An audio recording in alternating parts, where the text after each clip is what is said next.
सुदामा के पास कुछ भी नहीं है, केवल प्रभु नाम है। पत्नी है सुशीला, बच्चे हैं, 4 4 6 6 बच्चे हैं सुदामा के। और यहाँ प्रभु की इतनी संतानें हैं जो ऐशो आराम में जी रहे हैं। दोनों एक साथ पढ़े, एक ही गुरु ने शिक्षा दी, एक ही गुरु ने दोनों को शिक्षा दी। लेकिन आज एक द्वारिकाधीश बन गया, आज एक द्वारिकाधीश बन गया जिसके पास किसी चीज की कोई कमी नहीं है, और दूसरा जिसके पास हर एक चीज की कमी है, कुछ नहीं है। प्रभु नाम तो है उसके पास, प्रभु नाम ही है जो उसे आज जीवित रखा है। यहाँ पर सुदामा हर किसी के घर जाते, वो एक ब्राह्मण होते हुए हर किसी के घर जाते भिक्षा लेने के लिए। लेकिन जो कुछ मिलता उन्हें तो इतना ही मिलता था कि वो अपने बच्चों का ही पेट भर ले, बहुत बड़ी बात है। अपने बच्चों का पेट भर ले बहुत बड़ी बात है। हमारे माँ बाप बच्चों के लिए बहुत कुछ करते हैं। यहाँ पर वही हाल सुदामा जी का और उनकी पत्नी का है। यहाँ सुशीला मैया दूसरे के घर जाती, एक ब्राह्मण की पत्नी होते हुए भी वो दूसरे के घर जाती, दूसरों का जूठन धुलती, दूसरों के घर में काम करती, दूसरों के जूठे बर्तन तक धुलती। वो एक ब्राह्मण के घर में जन्म लिया, एक ब्राह्मण की पत्नी है। आज सुदामा जी को बहुत पीड़ा हो रही है, वो बहुत दुखी है। क्यों? क्योंकि उन्होंने कभी ये नहीं सोचा था कि जब मेरा ब्याह होगा, मेरी पत्नी आएगी तो मैं उसे इतनी गरीबी में रखूंगा। मैंने कभी नहीं सोचा था कि मेरे पास कुछ नहीं होगा। कम से कम मेरे पास इतना तो देते प्रभु कि कम से कम मैं अपने बच्चों का पेट पाल सकता, अपने बच्चों को तो पाल सकता। सोचो, यहाँ बच्चे गली में मोहल्ले में कुछ बेचने वाला आता, रसमलाई बेचने के लिए आता, तो वो बच्चे कहते माँ पिताजी कहाँ गए, मैया मुझे रसमलाई खाना है। मैया के पास तो अनाज भी नहीं है कि वो अनाज को बेच के ही बच्चों को अपने रसमलाई खिला दे। वो बच्चे मन मार के रह जाते हैं। आजकल बच्चे पैसे को बर्बाद कर देते हैं, लेकिन यहाँ पर ये बच्चे खाने के लिए तरस रहे हैं। सोचो, चावल का एक एक दाना ही बच्चों को मिल पाता था। यहाँ पर सुशीला मैया को कितना दुख होता, मैया को तो छोड़ो, यहाँ सुदामा को कितना दुख होता। आजकल आप हम सभी थाली में भोजन बचा देते हैं। यदि उतना भोजन करना ही नहीं है तो उतना भोजन लेते ही क्यों अपनी थाली में? अपनी थाली में उतना ही भोजन लो जितना पा सको। थाली में भोजन कभी नहीं बचाना चाहिए। एक जगह मैंने पढ़ा था, उसमें लिखा था कि क्या कोई ऐसी दवाई नहीं है जिससे भूख ही ना लगे। कोई ऐसा डॉक्टर नहीं है जो दवाई दे दे कि भूख ही ना लगे हमें। ये खाने पीने का सिस्टम ही खत्म हो जाए। यहाँ पर हमारे सुदामा जी सबके घर जाते मांगने के लिए। एक दिन उनके बड़े बेटे ने कहा, पिताजी आप डेली भिक्षा लेने के लिए जाते हैं, आप डेली भिक्षा लेने के लिए जाते हैं। वो छोटा सा बालक कह रहा है, पिताजी आज मैं भी चलूंगा आपके साथ भिक्षा मांगने।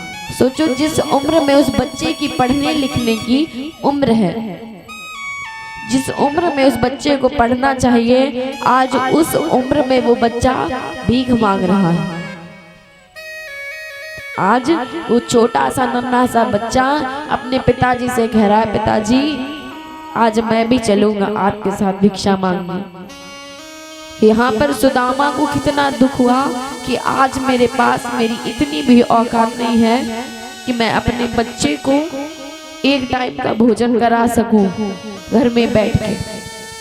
उस पिता के दिल पे क्या बीत रही है, वो माँ क्या सोच रही है कि आज मेरा बच्चा भिक्षा लेने के लिए जा रहा है। उस माँ ने कभी नहीं सोचा था। लेकिन और कोई पत्नी होती और कोई माँ होती तो वो घर छोड़ के अपने पिहर चली जाती, लेकिन यहाँ सुशीला मैया वो कहीं नहीं गई, वो अपने ही घर में अपने ही पति के साथ सुख में है। चाहे सुख हो चाहे दुख हो, जब दो पति पत्नी आपस में साथ में रहते हैं उसी को कहते हैं प्रेम। और यहाँ पर वो दोनों चाहे सुख हो चाहे दुख हो, दोनों आपस में बहुत प्रेम से रहते हैं। यहाँ पर सुदामा जी का बड़ा बेटा उनके साथ भिक्षा लेने के लिए जा रहा है। पिता के दिल पे क्या बीती जिस समय उसके बेटे ने भिक्षा की झोली उठाई। सोचो उस माँ और उस पिता के हृदय पे क्या बीती जिस समय उसने भिक्षा की झोली उठाई।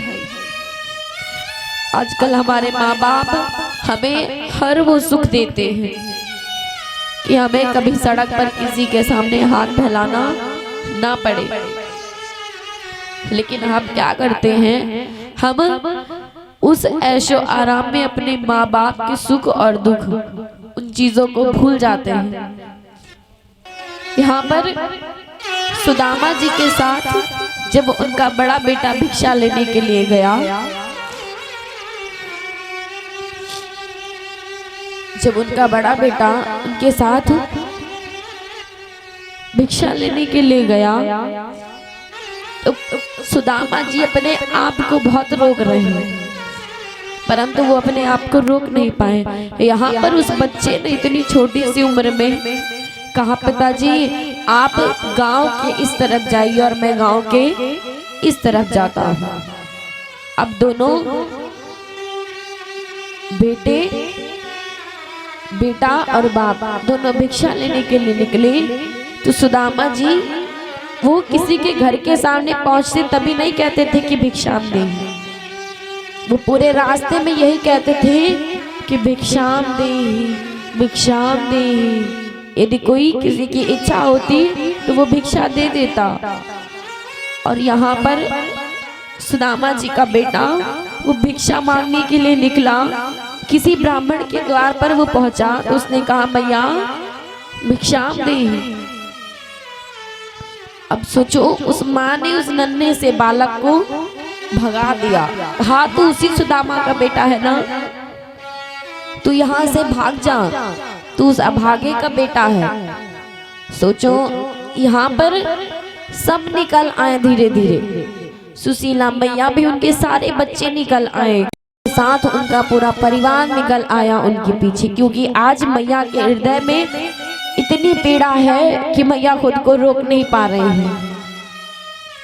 सारे बच्चे निकल आए क्योंकि भूख से वो तड़प रहे थे, वो भूख से तड़प रहे हैं बच्चे। और आज उन छोटे छोटे भाइयों का बड़ा भैया भिक्षा लेने के लिए गया है, क्योंकि उसका छोटा भाई वो इतना नन्हा सा बालक वो भूख के मारे तड़प रहा है। उसने सोचा कि मुझे कहीं से एक रोटी मिल जाती, और एक घर का दरवाजा खुला था। देखा कि उस घर में रोटियां बनी रखी हैं, दरवाजे पर कोई नहीं था। और सुदामा जी का बड़ा बेटा दरवाजे के अंदर जब गया, उसने एक रोटी उठाई, और जब वो वहां से निकला तो उस घर की मैया ने और बाबा ने देख लिया कि ये रोटी की चोरी कर रहा है। सोचो आजकल आप हम सभी रोटी की चोरी करते किसी के घर?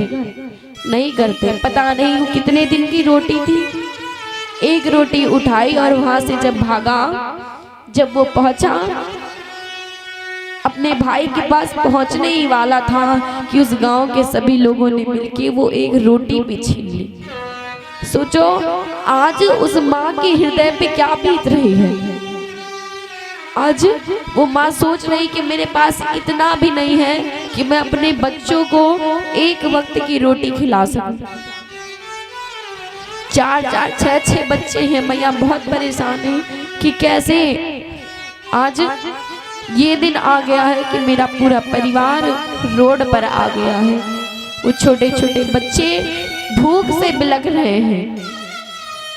आजकल आप हम सभी, वो तो इतने छोटे से बालक हैं, लेकिन आप हम सभी जब बड़े हो जाते हैं तब अपने माँ बाप की पीड़ा को नहीं समझते। सोचो, जिस माँ ने 9 महीने हमें गर्भ में रखा है और हम बड़े होके उस माँ को वृद्धाश्रम में छोड़ाते हैं कि नहीं।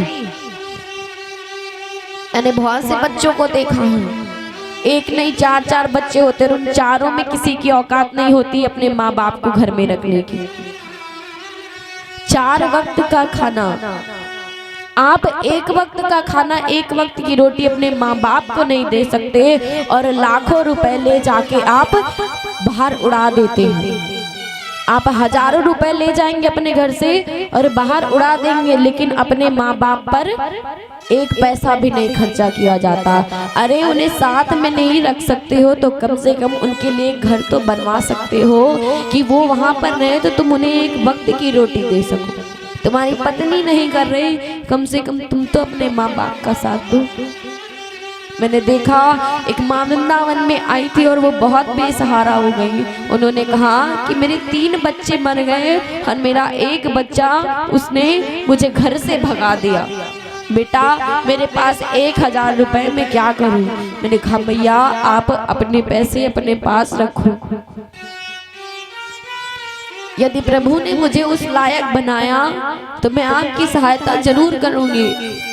उनको भोजन करवाया गया और आज वो वृद्धाश्रम में है। सोचो, वो जब देखती हैं किसी को तो क्या अपने बच्चों की याद नहीं आती। आज बच्चे बड़े होकर यही करते हैं, लेकिन कभी अपने माँ बाप को मत भूलना, क्योंकि बचपन में माँ बाप ने बहुत संघर्ष करके हमको बड़ा किया है। जो संघर्ष, जो दुख, जो दर्द माँ बाप ने जो कष्ट झेले हैं वो हम नहीं झेल रहे हैं, इसलिए हमें उस गरीबी का एहसास नहीं हो रहा है। आज हम शान में कह देते हैं हमारे पास करोड़ों हैं, हमारे पास लाखों हैं, हम किसी के सामने हाथ नहीं फैलाते। लेकिन हम किसी के सामने आज हाथ नहीं फैलाते तो सबसे बड़ी कृपा हमारे माँ बाप की है कि उन्होंने हमें इस लायक बनाया है। तो अब यहाँ पर सुशीला मैया बहुत परेशान है। वो अपने घर वापस गई और अपने पति से, सुदामा जी से कहती हैं कि आपके जो मित्र हैं भगवान श्री कृष्ण, आप उनके पास क्यों नहीं जाते? वो तो आपके बचपन के सखा हैं। यहाँ पर सुदामा जी जब भी कहीं बाहर जाते उनके बच्चे कहते पिताजी आज मेरे लिए रस मलाई जरूर लेके आना, आज मुझे दही जलेबी खानी है। कोई कहता पिताजी आज मेरे लिए ऐसे वस्त्र लाना, कोई कहता आज मेरे लिए बाजूबंद लाना। लेकिन सुदामा सबसे यहाँ कर लेते। उनके पास तो बच्चों को कुछ खिलाने के लिए नहीं है, वो बच्चों के लिए वस्त्र कहाँ से लाएंगे? सोचो, आज उनकी इच्छा ये हो रही कि आज वो अपने प्राणों का त्याग कर दें, लेकिन वो नहीं कर सकते। यहाँ पर मैया ने कहा कि आप अपने मित्र के पास क्यों नहीं जाते? आप उनसे क्यों नहीं कहते कि वो आपकी सहायता करें? आप एक बार जाइए तो सही, उनसे कहिए तो सही, वो आपकी सहायता अवश्य करेंगे। एक बार आप उनसे कह के तो देखिए। यहाँ पर सुदामा ने अपनी पत्नी से कहा कि देवी मैं जाऊं तो सही, लेकिन जब मैं वहां जाऊंगा तो कन्हैया मेरा सखा मुझसे जब पूछेगा कि तुम मेरे लिए भेंट में क्या लाए हो तो मैं उसे क्या दूंगा? इतने दिनों के बाद मैं अपने मित्र से मिलूंगा और मेरा मित्र मुझसे पूछेगा कि सखा तुम मेरे लिए क्या लाए हो, कुछ भेंट लाए हो तो मैं क्या दूंगा उसे? हमारे घर में तो एक अन्न का दाना भी नहीं है कि मैं अपने मित्र, अपने सखा के लिए कुछ ले जा सकूं। सोचो, आप हम सभी एक दिन में 4 बार कपड़े बदलते हैं, लेकिन सुदामा जी यहाँ कितने वर्षों से उन्हें एक ही धोती पहन रखी है और अपने बच्चों को नहीं पहना पा रहा। अब यहाँ पर मैया ने कहा आप चिंता मत करो, मैं अभी थोड़ा सा अन्न मांग कर लाती हूँ और आप भेंट में ले जाना और कन्हैया से कह देना कि उनकी भाभी ने दिया है। अब सोचो यहाँ पर सुशीला के हृदय पे क्या बीत रही है कि वो मैया थोड़े से अन्न भेंट में दे रही है। आजकल आप हम सभी को कोई अन्न भेंट में दे दे तो हम समझते हैं कि क्या हम भिखारी हैं, हमें भिखारी समझ के तुम अन्न दान कर रहे हो। अब यहाँ पर मैया गई दूसरे के घर और थोड़े से चावल लेके आई और मैया ने एक पोटली में बांध दिया, कहा कि ये आप अपने मित्र को दे देना और कह देना कि उनकी भाभी ने दिया है। सुदामा जाना तो नहीं चाहते हैं क्योंकि वो ये सोच रहे हैं कि क्या कृष्ण को नहीं दिख रहा है कि मेरे पास कुछ है कि नहीं है, कृष्ण को मेरी गरीबी नहीं दिख रही है। वो तो परमात्मा, उन्हें तो सब कुछ दिखता है, लेकिन परमात्मा भी यहाँ परीक्षा ले रहे हैं कि सुदामा एक बार मुझसे कह के तो तुम देखो। लेकिन वो भगवान श्री कृष्ण को अपना मित्र, अपना सखा मानते हैं, इसलिए वो उनसे कुछ कहना नहीं चाहते। अब यहाँ से तो सुदामा निकल लिए हरे राम हरे कृष्ण करते हुए, लेकिन वो वहां तक कैसे पहुंचेंगे उन्हें कुछ पता नहीं है। अब वो धीरे धीरे द्वारकापुरी की ओर बढ़ रहे हैं, उन्हें नहीं पता कि वो कृष्ण को वो चावल कैसे देंगे। यहाँ पर मैया थोड़ी मैया के हृदय में आस जागी कि कहीं ना कहीं हमारे घर भी प्रभु की कृपा अवश्य होगी। यदि वो कन्हैया से कहेंगे तो कन्हैया मना नहीं करेंगे।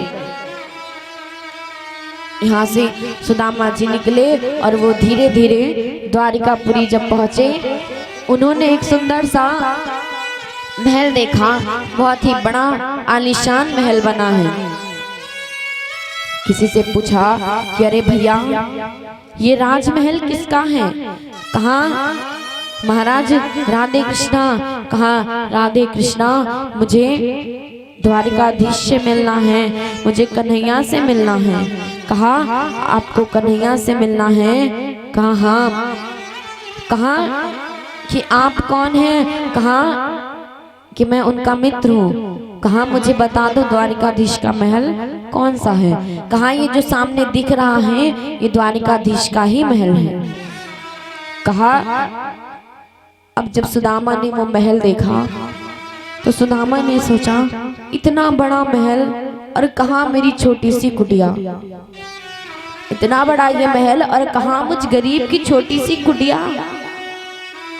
मैं नहीं जाऊंगा। लेकिन अपनी पत्नी की बात याद आ गई कि अपने बच्चों के लिए वो आया है यहाँ पर।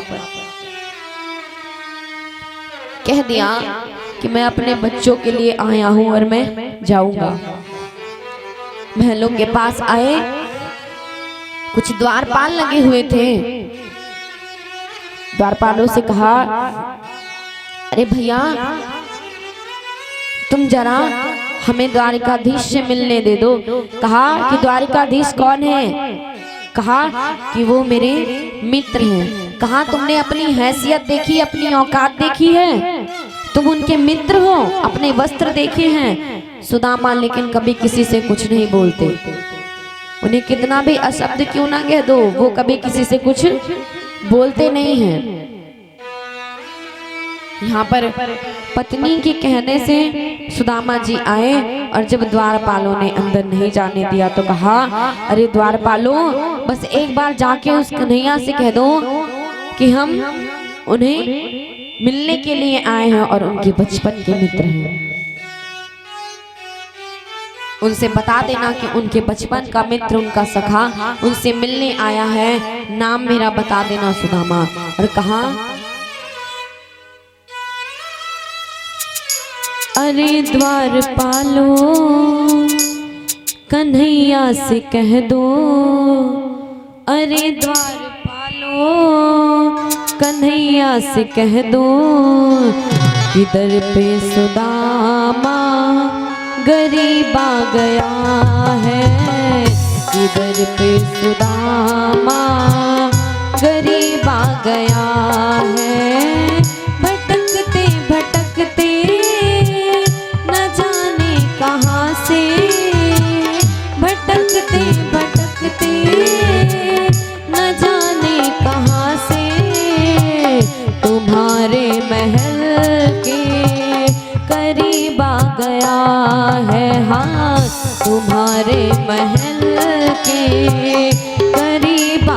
गया है।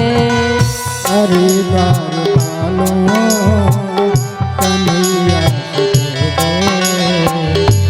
अरे द्वार पालो कन्हैया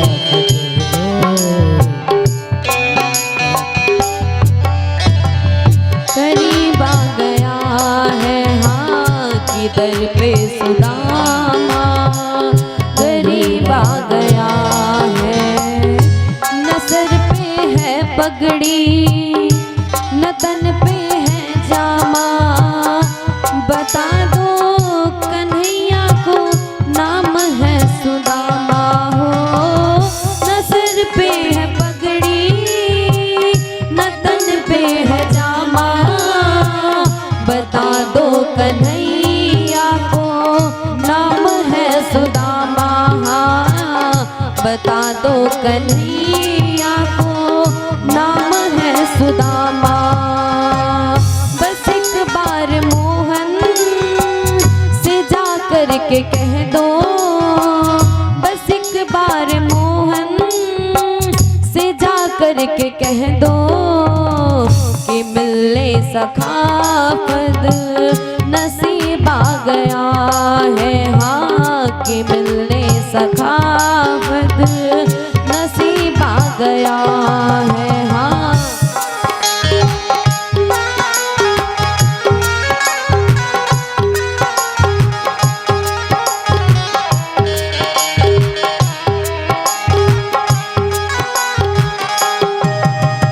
और जब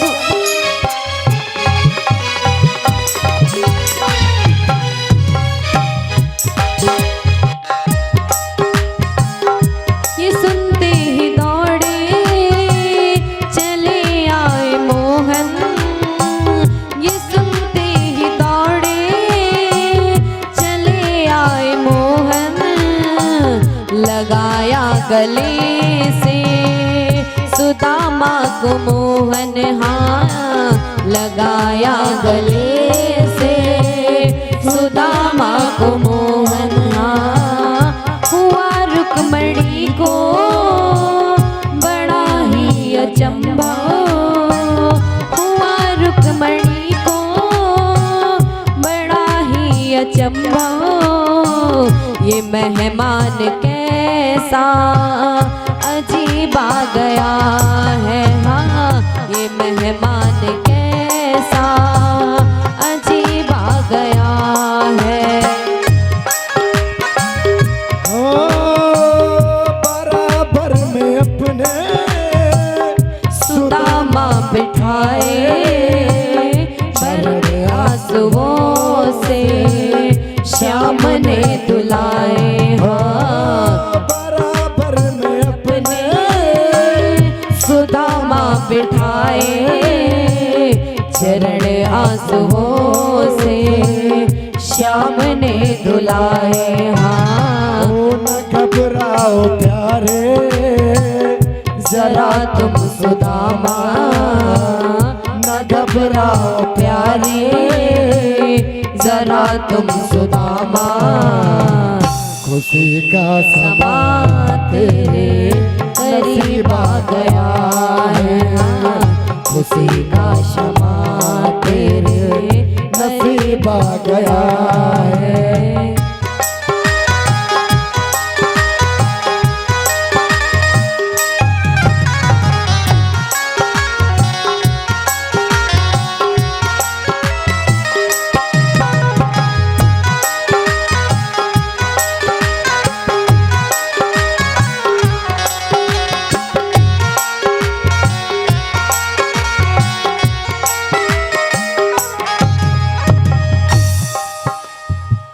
बोले वृंदावन बिहारी लाल की, द्वारकाधीश भगवान की।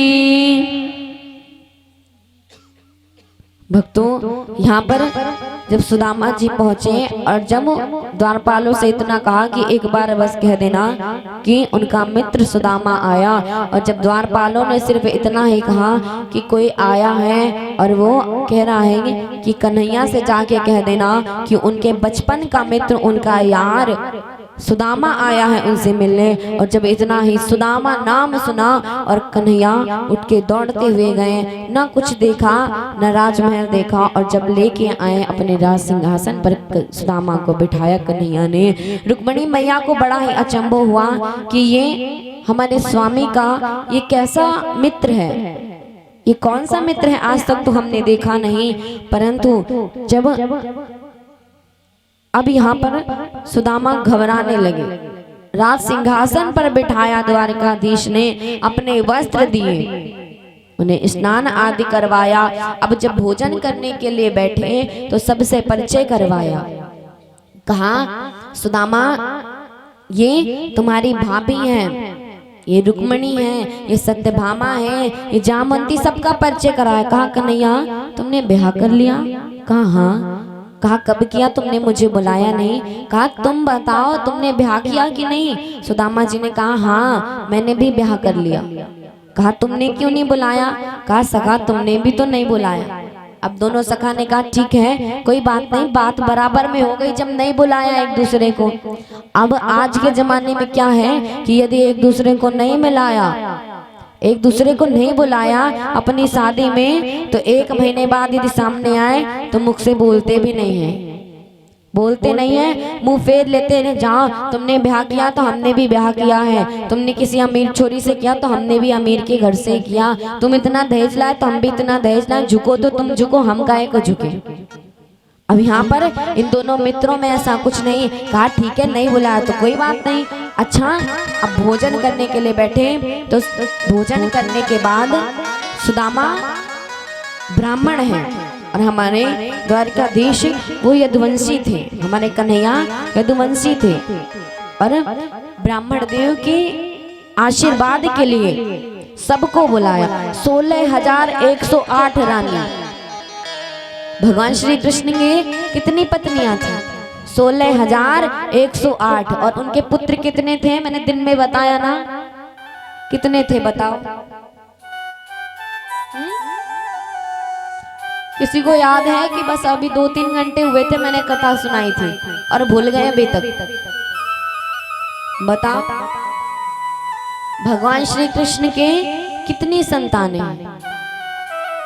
बताओ बताओ, कोई तो बताओ। जो दिन में आए थे कथा में कौन आया था? कितने? 1,61,080। और कोई बताएगा? 1,77,188। 61 नहीं है, इतनी संतानें हैं भगवान श्री कृष्ण के। 1,77,188। एक रानियों पे 11 बच्चे थे।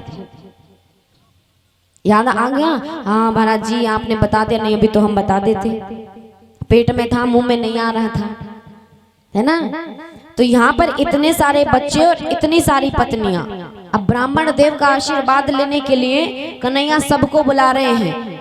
कहा सुदामा ने कहा कन्हैया तुमने कितने ब्याह कर लिए? कहा अरे तुम मेरी सबरी जितनी भी पत्नियां हैं सबन को आशीर्वाद दो। अब सुदामा जी के सभी चरणों का स्पर्श कर रही हैं। सुदामा जी कह रहे हैं आयुष्मान भव पुत्रवती भव, सुखी रहो, खुश रहो, प्रसन्न रहो। कितना आशीर्वाद दे दे, वो कौन कौन सा आशीर्वाद दे दे। अब कहा कन्हैया अभी और कितनी है? कहा अभी तो ये कुछ नहीं है, अभी तो 16,108 हैं और मेरे बच्चे भी तो हैं। कहा क्या? कहा हाँ। कहा अभी तुमको सबको आशीर्वाद देना है। कहा कन्हैया तुम इतनी सारी रानियों के साथ रहते कैसे हो? कहा अरे मैं रह लेता हूँ सबके संग, तुम आशीर्वाद। कहा कन्हैया मुझे माफ करो, मैंने यहीं से सबको आशीर्वाद दे दिया। देखो यहाँ पर भगवान श्री कृष्ण भी अपनी पत्नियों को ब्राह्मणों का आशीर्वाद लेने के लिए कह रहे हैं। तो ब्राह्मणों का आशीर्वाद अवश्य लेना चाहिए। ये नहीं सोचना चाहिए कि ये ब्राह्मण देव कौन है, वो ब्राह्मण है तो ब्राह्मण है और ब्राह्मणों का आशीर्वाद लेना चाहिए। तो यहाँ पर कहा अब मुझे क्षमा करो, मैंने बहुत आशीर्वाद दे दिया। अब कन्हैया ने भी सोचा बचपन की बातें सबको याद आ गई। कहा ठीक है अब परेशान मत हो, मैं तुम्हें परेशान नहीं करूंगा। अब यहाँ पे खूब प्रसन्न हैं, दोनों आपस में बात कर रहे हैं। बातों बातों में कन्हैया ने कहा, सुदामा भाभी ने मेरे लिए कुछ भेंट दी है, भाभी ने मेरे लिए कुछ भेंट दी है। सुदामा उस पोटली को नहीं छोड़ रहे थे, वो जो पोटली सुदामा के पास थी उस पोटली को वो नहीं छोड़ रहे थे। कन्हैया तो सब कुछ जानते थे और यहाँ पे उस पोटली को जब पीछे छुपाने लगे तो कन्हैया ने कहा कि तुम इस पोटली में क्या छुपा रहे हो, और उस पोटली को आगे हाथों में पकड़ा और ले लिया। खोल के देखा तो कहा, ये चावल तुम मेरे लिए लेके आए बेट में, भाभी ने दिए होंगे ना, और तुम मुझे नहीं दे रहे थे, तुम इसे वापस ले जाना चाहते थे। और मुट्ठी में लिया और वहीं खाने लगे। जब 2 मुट्ठी खाई तो रुक्मणी मैया ने हाथ पकड़ लिया, कहा कि प्रभु सब कुछ आप ही पालेंगे। वो ब्राह्मण देव के यहाँ का प्रसाद है और ब्राह्मणों के यहाँ का प्रसाद कभी त्यागना नहीं चाहिए, चाहे वो प्रसाद में कुछ भी दे आपको। यदि वो प्रसाद में आपको कुछ नहीं देगा तो आशीर्वाद अवश्य देगा आपको। तो ब्राह्मणों के यहाँ का भोजन प्रसाद कभी नहीं त्यागना चाहिए। और यहाँ पे भगवान श्री कृष्ण ने 2 मुट्ठी खाया, तीसरी मुट्ठी मैया ने पकड़ ली और मैया ने भी उस चावल को खाया, मैया ने भी प्रसाद को पाया। अब यहाँ पर सुदामा को बहुत शर्म, मैं यहाँ कहाँ आ गया हूँ, ये किसका राजमहल। ऊपर से सुशीला ने देखा, दौड़ी दौड़ी नीचे आई, स्वामी आप आ गए, स्वामी आप आ गए। और जब नीचे आई तो सुदामा जी ने कहा, आप कौन हैं, आप कौन, क्योंकि आज मैया इतनी सुंदर लग रही हैं, इतने सुंदर आभूषण हैं मैया के पास। बच्चे आए, पिताजी आप आ गए। तो कहा सुशीला, कहा हाँ मैं आपकी पत्नी सुशीला हूँ, आप पहचान नहीं पाए, द्वारिकाधीश ने हमें सब कुछ दे दिया है। परंतु सुदामा को वो स्वीकार नहीं था, सुदामा को वो स्वीकार नहीं था। सुदामा ने सोचा यदि देना था तो कृष्ण पहले भी हमें दे सकता था। कहा सुशीला हमें ये सब नहीं चाहिए, हम जैसे हैं हम वैसे ही खुश हैं। आज बच्चे खूब बढ़िया दही जलेबी खा रहे हैं, रसमलाई खा रहे हैं, अच्छे वस्त्र पहन रहे हैं, खूब अच्छे ढंग से रह रहे हैं। तो भक्तों, सुदामा चरित्र की कथा जो है वो हमारे जीवन की कथा है।